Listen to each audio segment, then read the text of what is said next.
And then they turned to the document that everyone had really been waiting for. The one that Manning was pushing for from the beginning, and the one that Newman was begging for them to delay, and that's Pastor Aeternus.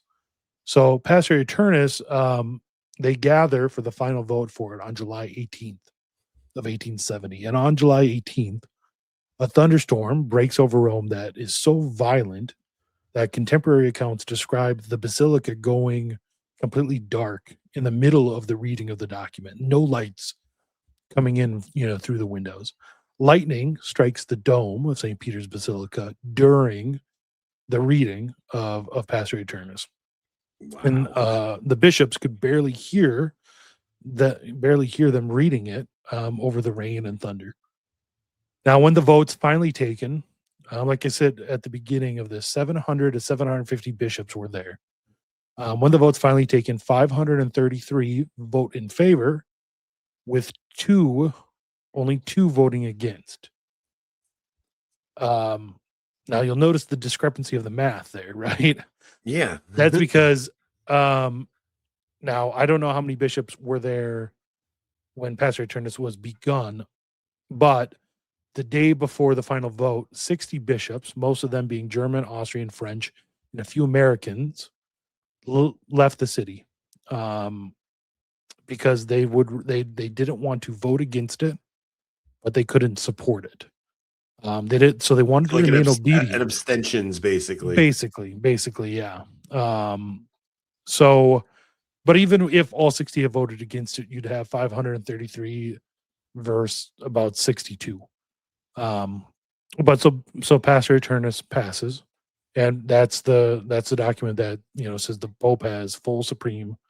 We do get into this because this when we get into Pastor Aeternus, man, it's like because the Sedevacantists will use Vatican I to hit you over the head like with a club, and it's like, dude, I think it's a club against them.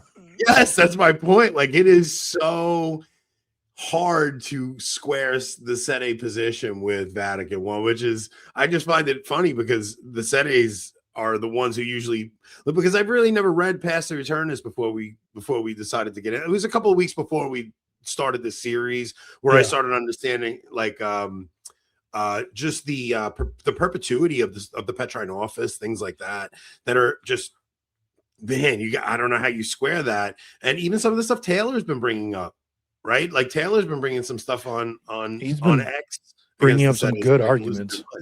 Yeah. Go ahead. I didn't mean to cut you off. So yeah, so Pastor Aeternus, and we'll get into it deeper, but it says the Pope has full supreme immediate jurisdiction over the church, and that when he speaks ex cathedra, in other words, in his office as universal pastor, on matter of faith or moral, binding the whole church, he's preserved from error. So, what the definition doesn't say is it doesn't say the Pope's impeccable, or that every word out of his mouth is infallible. It doesn't say that his personal opinions, his interviews, his off-the-cuff comments, it doesn't say that any of those are protected. So the conditions are very, very narrow and specific, and that can kind of be seen as Newman's victory inside of Manning's victory of having the infallibility declared. Yeah. So in the end, they kind of do both win. Yeah. Gallicanism at this point is dead. Conciliarism, more or less, is dead at this point. The question of where authority lives in the church is answered.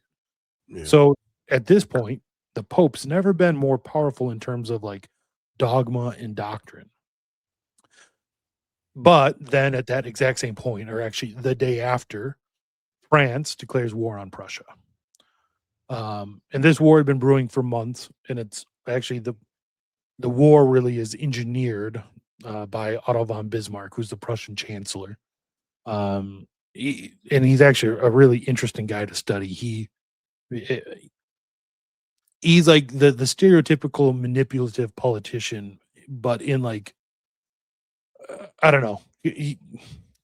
He manipulates this whole war. He actually gets France to declare war using what is called the Ems dispatch. He basically takes the German the Prussian king, the Prussian emperor, sends him a dispatch telling him of how a French diplomat comes up to him and asks him something and how he responds. And Bismarck edits it down to make it look like a very short, kind of angry interaction on both sides. And that's what he publishes to the press. So you have all the Prussians wanting war because they think the French diplomat snubbed their king. You have the French wanting war because the Prussian king snubs the French diplomat, when really it wasn't like that at all. Yeah. But it gets France to declare war on Prussia.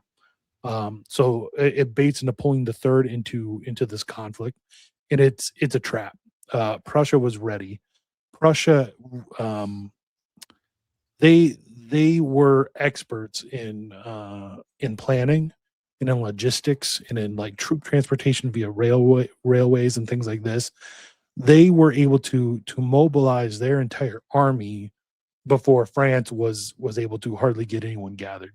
So even though France had better rifles, better field guns, things like this, artillery, like they're the better equipped army. right? They have a better technology in many cases. They had more troops, and actually they had better trained troops, whereas Prussia was dealing mostly with conscripts still. Prussia was able to get all their forces to battle way quicker than France. So it's largely considered one of the most catastrophic, unexpected military collapses in European history. So the war is declared on July 19th, but it's basically over by September 1st. So on September 1st, at the Battle of Sedan, the Prussian army encircles Napoleon III. And he surrenders and is captured by Prussia. And within 48 hours, the Second French Empire has collapsed. So this is interesting because I never knew how the whole so this is how Napoleon is defeated. Napoleon III. Oh, Napoleon III. Okay. Yeah, not Napoleon, but Napoleon III he's the same Napoleon that he's involved with all the revolutions of 1848. Okay. So he's been in power quite a bit at this point. But he is like kind of the last of the Bonaparte dynasty, if you will. Yeah. So this quick collapse means one thing for Pius in Rome. The French garrison that had been protecting Rome from the Kingdom of Italy gets recalled back to France, right? So for the first time in 20 years, the Pope has no army protecting the remnants of the Papal States. So the Kingdom of Italy, which had been waiting for this, moved within weeks. So the war between France and Prussia is over September 1st. On September 20th, Italian troops breached the Aurelian walls at a place called Porta Pia. There was some resistance, but it was mostly symbolic. Casualties were minimal. But by nightfall of the 20th, the Italian flag is flying over the Pope's palace, flying over Rome. So for the first time since 756. When does the Swiss Guard become the Papal Guard? That's more in the 1500s. But they're more just like a symbolic role. Well, like they're not like the French have to guard the papacy, right? So the Swiss Guard is what, just like an honorary thing. Well, no, but there's only a few hundred of them, and they're meant to protect the person of the Pope himself. The person of the Pope, yeah. Right. Okay. So Pius had no military forces outside of his personal guard. No. Yeah, they're like the Secret Service. Secret Service, yeah, like the Papal Secret Service. Okay. Yeah. Dude, you know what it is? It's like I don't know anything. If we weren't doing the series, like I don't, I never like studied this period in history. So we're learning about these things as we go. It's super interesting, man. Yeah. The Swiss Guard really gained prominence in I think it's 1527 when Rome is attacked by Charles V. the Holy Roman Emperor. The Holy Roman Emperor, Yeah. And which is when the King Henry VIII thing is going on, right? Like that's that whole period. So like look, we'd love to believe that the Pope was just standing on moral grounds why Henry could not divorce Catherine of Aragon. But the truth of the matter is, if he wasn't being held captive by Charles V, who was her cousin or her uncle, one of the two, like he wasn't held captive because the attack by Charles V is years after, like a few years after. But I mean, yeah, the worry was that he didn't want to piss off Charles V. Charles V, sure. yeah. And it's like because the Pope had granted annulments, like it was something only the Pope could do during this period. Is the Pope could grant an annulment, and you think to yourself, you're like, man, if he would have just granted that annulment, we would have never lost England and stuff. But no, there was so much. That's why we really do need to go back. We definitely need to go back, and we need to jump into the 2 years. I think we need to finish off like this. Yeah. We're going to finish this up to the council. Yeah, I think we need to continue church history in general. I want to do church history. I want to stick with this history series, man. Like I think we should just once a week stick with it, and maybe we will jump to the Reformation after this era is done, and then I want to do early church stuff, man. I want to go back and study Julian the Apostate when he tries to rebuild the temple, and maybe we'll do the thing like you said. There's not much. We're not going to have papal encyclicals to read. You might have papal bulls. There might be stuff like that during that period, but we're not going to have this segment. Like we just did 50 minutes on history, but Rob, we only need to do a history segment. Like we're about to jump in. Before we do Pastor Aeternus, though, Rob, I think we should do the decrees. Well, so which one do you want to handle first? I mean, I was just going to go through the documents like we've been doing with the encyclicals.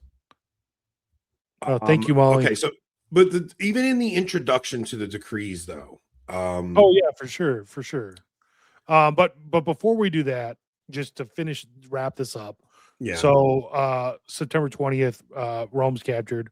Pius refuses to surrender. He calls himself the prisoner of the Vatican. Every pope after him for 59 years would be a prisoner of the Vatican, basically.